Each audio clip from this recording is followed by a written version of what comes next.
All right, you guys. I said I was coming right back to with the third episode review. Okay, so this third episode was dope. I liked the third episode a little bit better than I liked the second. That's a lot of information that was given out in this third episode, and I think that y'all gonna really mess with it the way I did. So in this third episode, we got Rebel and Xavier starting the episode. They was having sex, and first of all, she didn't even enjoy it. She was like, he like, you like this, you like this, you like this. And she's looking like, yeah, uh-huh. And then he says, he calls her a bitch. And that'll be ICTH. And then, and, she's like, wait a minute, what did you just say to me? I think she slapped him. And she's like, man, get out of here. Who are you talking to? Like, I don't know what kind of girls you think you be having sex with, but you not gonna talk to me like that, dog. Like, that's not gonna happen. Like, I got respect for myself. Don't you ever talk to me like that again. And she's like, Xavier's like, look, I'm sorry, that's not me either. I just be trying to be somebody that I'm not. That's not really who I am. And he's like, well, you gotta go. And he's like, all right, I see you mad about it or whatever. So he leaves or whatever. Then, later in the episode, he asked for forgiveness, from that, and she's like, okay, what I'm saying, I forgive you, I'm gonna give you that, but it is what it is. Caesar and Taj again talk about the lawsuit, and Caesar really says how he's not really planning on doing the lawsuit while Danita is incapacitated and while she's not in her right mind, which I mentioned in the first review, but Caesar's a good dude for that. And Taj goes back and tells his family, like, look, you know, Caesar's holding off on this lawsuit because mom's not in a good space, so that might be a blessing in disguise. We might be able to get out of what we're in right now because of that. Danita and Darlene are at the office. Danita comes back to work, and Darlene is sitting in her. She's like, you in my seat, dog. And and she like, I'm just trying to help, typical, my mom trying to help stuff. Danita's memory is just not what it was, and Darlene's like, you need to go in that recording booth and start recording some songs. You can sing, can't you? We'll get into more of that in a minute. And she's like, you can sing, right? And she's like, nah. She's like, I need to be running my business right now. So that's what happens. Then Danita's memory is just not really that great.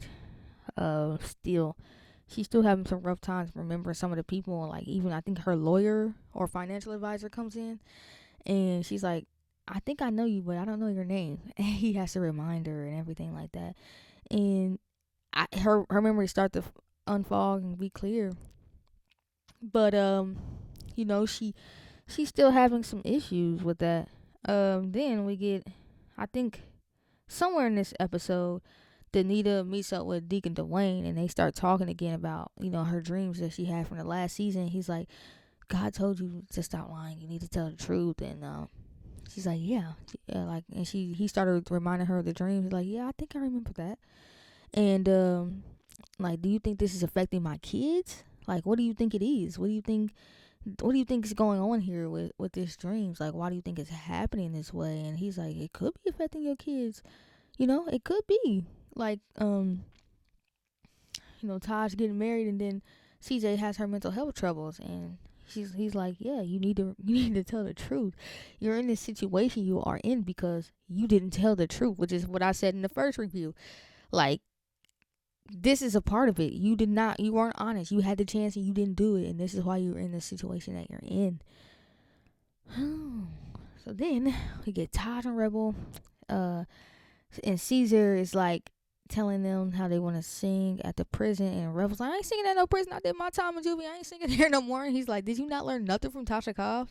Like, your music can impact people in a different way. People in prison are not going to judge you. This is your audience. This is the people who you can reach out to right now, because you don't have an audience right now. This is your only audience. This is your only chance, because they not going to judge you because they did something way worse than you did. That's why they're in jail. And he's like, you gonna do it. At the end of the day, you gonna do it. And like, they got this whole like mom, or I mean not mom, a dad daughter relationship type thing. And he's like, man, you gonna do what I say at the end of the day. And so that's exactly what happens. Taj, um, he also tells Taj that he wants him to sing too and play the piano at the prison. And he's like, man, I don't do that. He's like, I don't do that. What do you like? What? That's not me, dog. And he's like, all right, man. So then he tells Rebel, he's like, hey, he needs me to sing, at the prison, and he's like, I'm nervous. That's not my thing. And Rebel's like, just look at me when you get scared. And I was like, oh shoot. We getting closer and closer and closer to the time of Taj and Rebel. They need a ship name. What do y'all think that Taj and Rebel ship name should be? Rataj? I don't know. Raj? Raj. Rebel and Taj. Raj. Or Tebel or Raj. Tebel or Raj. I like Tebel too. Tebel or Raj. Alright, y'all let me know. Tebel or Raj in the comments. So then they end up singing in the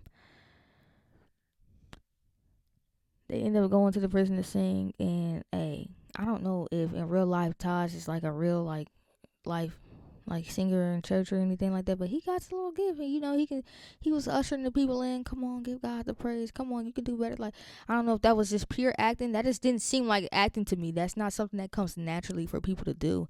So it's like, I sing and that don't even come naturally for me to do. So I think that like that for some people that comes natural. So I'm thinking maybe he in real life maybe he does sing or have sung in church, and maybe that's what it was. Cause it just kind of felt like a real authentic moment, and even like the sound of the recording, like the sound of it sounded really real. You can hear the clapping in the background. It sounded like they was really trying to usher a moment in, even though it was acting. Don't know if it was a real prison or not, but you can tell that it was kind of a real moment. And Naomi Rain was there, and they sung Jireh, and hallelujah, salvation and glory, honor and power unto the Lord our God. And I'm just asking that BET Plus please release that on YouTube or Instagram or something, because that was great. That was a great vibe. It was great to see Rebel kind of singing those songs, and kind of getting into it. It's great to see that. Please release that, because that was really great. So Bishop Calvin gets some emails saying with some pictures of Taj and CJ, and he's all like, it's all like, keep our names out your mouth. So then he goes and beats up the chief of police. That chief of police like 6'5", and Calvin like 5 foot tall, and he beat up that chief. I don't know how he did that, how he pulled that off. I don't know how he pulled that off, but he did. Yeah, and he had that man on the ground like, hey bro, like he's like, man, I'm gonna beat your skull in if you ever do some crazy BS like that again. And I'm just like, that was kind of a funny scene to me. But I mean, I get he's like, look, he's like, man, who was targeting my kids right now? Like, I don't like that. Who's targeting my kids? And he's like, man, you made some enemies. You are trying to out people for a life that they live, that they like to live. And they don't like that, and they don't have to deal with it. So we fast forward. Calvin's talking to Taj, and he's like, man, I need y'all to watch y'all backs. I've been doing some things that I shouldn't have done. And then they had that whole conversation with the whole family. He's like, you said you was out here praying on the corner. You was preaching on the corner. You doing your street preaching. And he's like, that's how you got that, street preaching? Like, because he got, bruised up and everything like that. And he has to explain to him, like, look, I've just done some things that I shouldn't have done at the end of the day. So then we get Danita and Mama again. And they just talk about all the lies that's been told over the years and all that good stuff. And Danita's all like, Mama, like, you had me lying for years. Start with the lie when you made me give up my baby. I didn't want to give up my baby. You forced me. It's like, you wanted to do it. No, I didn't. You forced me to do it. So then she's like, she tells her, look, the baby died of SIDS when he was 6 months old. This, huh? I was like, wait a minute, hold on a second. That don't make too much of sense.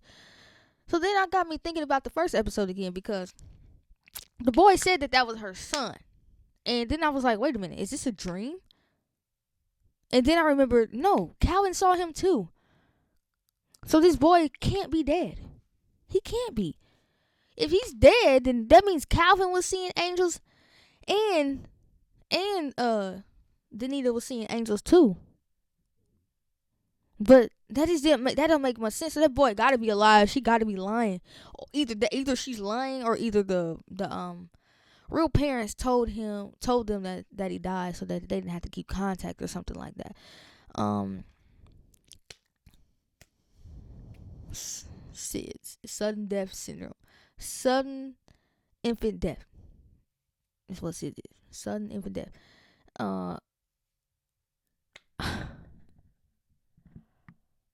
This look on my face is so real because this is puzzling to me and just giving me something to look forward to next week. Because now I gotta figure this out. Like, what's going on? Like, this boy has to be alive. He has to be alive. There's no way he's dead. I'm just not buying that. I'm just not buying the whole he's dead thing. And that's just, I feel like that's just another lie that Darlene is telling. So then we get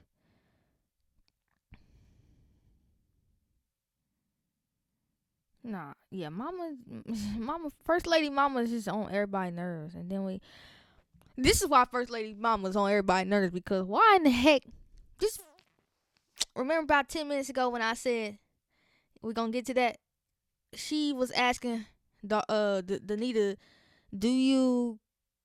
can you sing? Then we come to find out she's meeting with the lawyer, financial advisor guy, and he's like, your mama has a $30 million insurance policy on your voice and you signed off on it. So if she can't sing, her mama gonna get $30 million. $30 million. And you telling me you not gonna, that would literally bail the church out of all their needs, like bail the church and the record label out of all the financial trouble that they're in. But like, you have a $30 million policy on your child's voice and you made her sign it, and you didn't have her say, hey, you need to get an insurance policy on your voice. You got an insurance policy on your daughter's voice. This woman's a scourge. She's a scourge. Hey, she's a fighter. She's a fighter. She's fighting a good fight of faith. She's a fighter. She's fighting it. She's fighting it. There's no way. She's one of the most deceitful people that I've ever seen on TV. It's crazy. It's crazy wild. It's crazy wild. I'm just like real life baffled on this, for real. Like, are you serious right now? Are you serious? Oh, and then I forgot, Xavier did apologize to Rebel, for whatever. Man.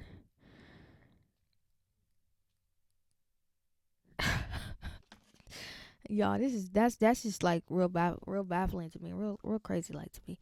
So, yeah. So that is what it is. That's the episode, and I again, y'all, I'm really enjoying these episodes. Yeah, the episode literally ends with the whole like $30 million. Sarah, it would be unprofessional for me to pay for your time, right? This is my dime. Let's see. So my amnesia is a blessing? Yeah, I'm pretty sure that's pretty much it. That was pretty much everything. Basically, her amnesia. They telling her that her amnesia is a blessing. They should never tell her that, because now she gonna hold this out and she gonna make it seem like she really still got amnesia about a lot of things, just so Caesar won't file this injunction. I wish they wouldn't have told her that. Because she finna use that to her advantage. She coming out of this amnesia. She's coming out of this amnesia and, like, she's becoming the person that she really is again. And, like, she's still not trying to tell the lies, but then at the same time, she don't know how to not tell the lies. So she's fighting the good fight of faith, too. Like, she's a fighter. She's fighting, too. Yeah. Okay, y'all. This is it. That was the episode. Please like, comment, subscribe. Um, you know, let me know what you guys think of this video. Again, either Raj or Tebble for their ship name. What should their ship name be? Todd or Raj or Tebble? Y'all let me know. Alright, y'all. I'm gonna see you guys next week. And I'm gonna make sure I do the video on time next week. I'm gonna do it probably either Thursday night or Friday morning, as soon as everybody's had a chance kind of to see the episode a little bit. So again, yeah, I will see you guys next week. You guys have a good day.